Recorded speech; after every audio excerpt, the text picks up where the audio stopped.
Joining us again on Sports Talk ATL, Mark Zinno. We have talked about the Hawks once, Mark, and we kind of trashed them. And let's be honest, they deserve to be trashed.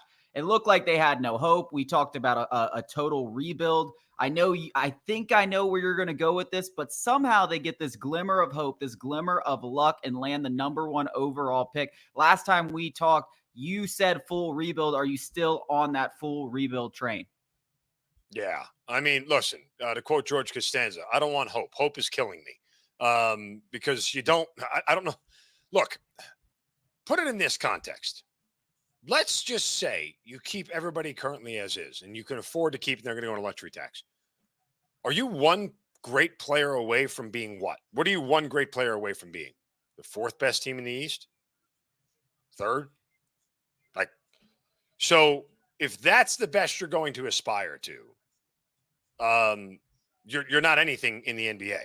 So you can get excited about the number one. And I'm not saying you shouldn't be excited about the number one pick. You should be excited about the possibilities for the number one pick and what it means. But again, I don't care that Trey and Dejounte did a podcast together. You want to know what? A lot of married couples walk out in public with smiles on their faces and tell everybody everything's great. And at home, they're killing each other. So I don't have to believe that for 1 second at all. That said, if your goal isn't to be a top 2 or 3 team in the East at a minimum, then what are you doing? And I don't think Alex Sarr or anybody they're going to draft is going to make them that. And this is an organization has told us time and time again, they're not going to go into luxury tax. They're not going to spend that kind of money. So my initial reaction, if they got the number one pick, was exactly the same.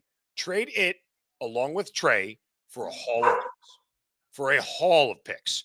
I'm talking about 3 first rounders. Do what the Oklahoma City Thunder did, and just start stockpiling picks and start the rebuild. I have a quick question though. Here's my issue, and I agree with you on this. It's a huge issue. I do agree with you on the sense that I think they should go to the rebuild, because if you try to push all your chips in, Trey leaves, the number one overall pick. Let's say you trade the number one overall pick. And I know one that's just recently been floated around is Donovan Mitchell or something like that. You could go after and push all your chips in. And like I said, I agree with you. I don't think their ceiling, even if they made a big trade like that, is a championship caliber team. Trey and Donovan end up walking. You have no future first round picks and you lose the number one overall pick. It kind of sounds like a disaster. My issue when you talk about total rebuild is the fact that you do not own your Dejounte Murray. You did not own your first round picks in the future because of the Dejounte Murray trade. So I am having a tough time coming to grips when, if you go in there and go to this full rebuild and you suck, really all you're doing is helping the San Antonio Spurs. Now, I do get you're going to get picks for Trae Young, but it doesn't really behoove you to suck right now. Not immediately, at least. I don't think a rebuild is the worst thing in the world, but kicking it off right now and granted, you never know about trade value and what it's going to be in the future. Trey's trade value right now could be higher than it will be next year. I don't know, but kicking a rebuild off right now, you don't own your picks. What's the point? It's a fair question. All I know is the more you delay it, the more you're going to have to do it later on down the road. It's a difficult situation. There's no arguing that. The bill is coming due at some point, and until they get something here that is going to be something that you can build around. And again, I keep looking at all these people who keep talking about the last 10 number one picks overall. Like, the only one that really is having any moderate level of high-stain success to this point, Wemby aside, because he's only played a year, is Anthony Edwards. And he's also been playing next to another number one overall pick in Karl Anthony Towns. So it took them, the Minnesota Timberwolves, to all of a sudden become relevant. It took them, a 6-year span between those picks? And then 3 years after Anthony, it's been a decade since Karl Anthony Towns was drafted number one overall.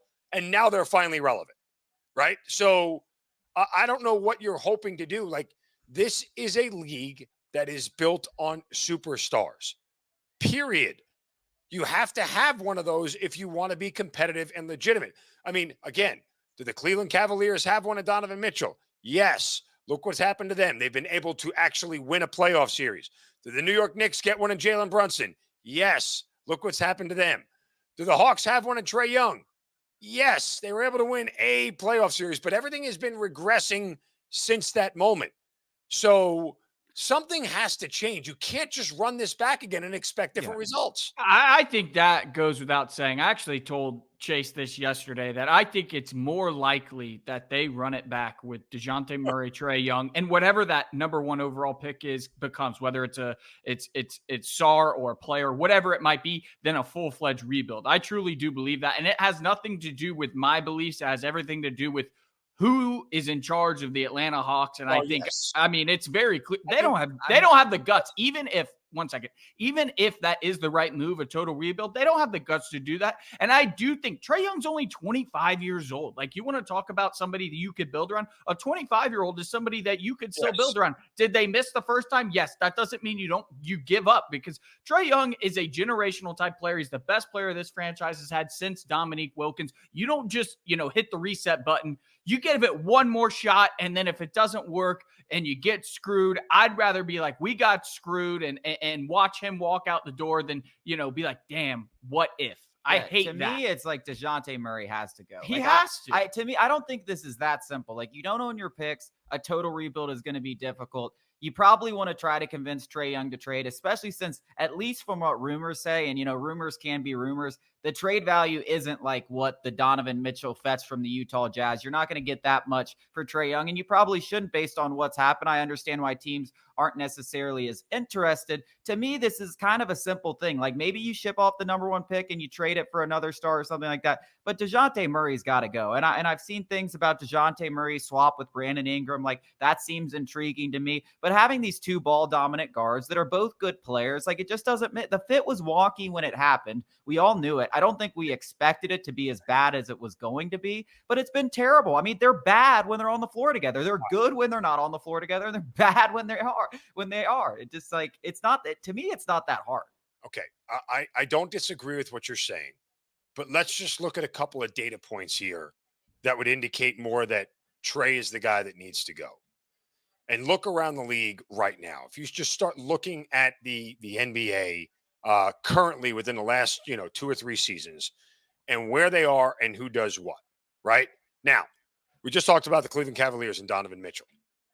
What, along with Donovan Mitchell as the main scorer, what is the Cleveland Cavaliers hallmark that makes them a playoff team every year? Defense. Orlando Magic got Paolo Banchero, best scorer on the team.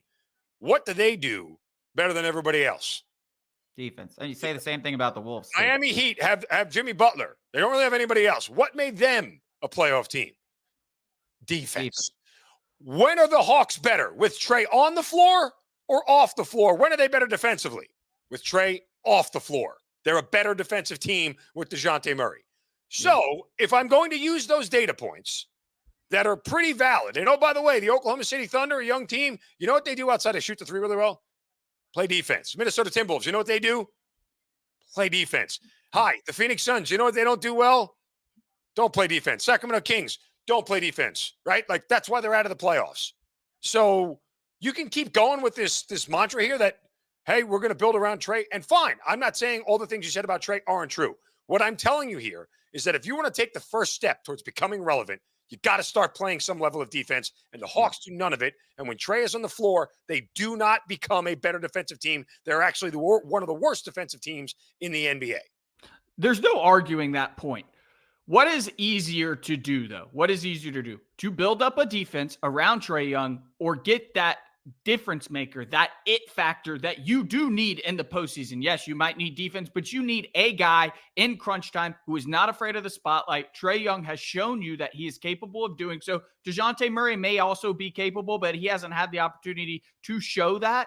I think this is a moot point. It's much more difficult to find that it guy on the offensive end who can be a game changer offensively than it is to build up a team defense around Trae Young. I mean, does that mean, you have to go all in on Alex Sarr or whatever? However you get there doesn't matter. I think it's way easier to attain average defense than it is to have a difference maker on the offensive end like Trae Young. Yeah, I don't know. I mean, I think both points are valid. To me, you're right, Zinno. I think trading Trae Young or to me, trade either of them. I don't care which one. I mean, like, I could get behind either one.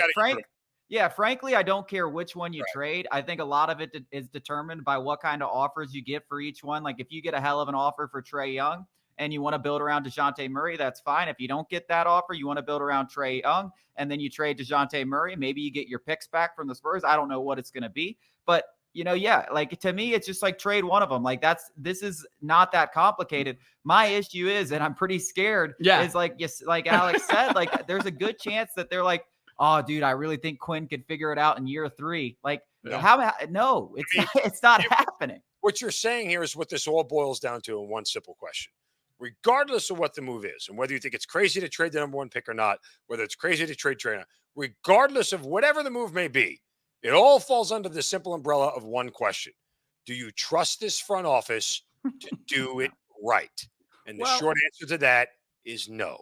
I think the front office themselves, inexperienced in all, they haven't had the opportunity to prove themselves right or wrong. The constant has been ownership. The constant has been ownership's son. And I heard murmurs, I don't remember who reported it, that Tony Ressler would be willing to go into the luxury tax for a check. Save me the crap. I've read this is the same song and dance I see time and time again until ownership either gets out of the way and shuts up and starts writing checks. Nothing's going to change. It doesn't matter how good Landry Fields is at his job. Ownership will always stand in the way. It's impossible to overcome also, bad ownership. I want to say one thing. How much more confident would you feel going into this draft where we don't necessarily have the consensus star that you have in a lot of drafts if you had Travis Schlenk making the pick? Well, you just put the 2 words right out of my mouth, which are Travis Schlenk. I mean, number 1 red flag of the whole thing is when a quality executive like Travis Schlenk chooses to walk away from the organization because ownership has put him in such a position that it's no longer tenable for him to be here. And that in and of itself should tell you all you need to know about the direction.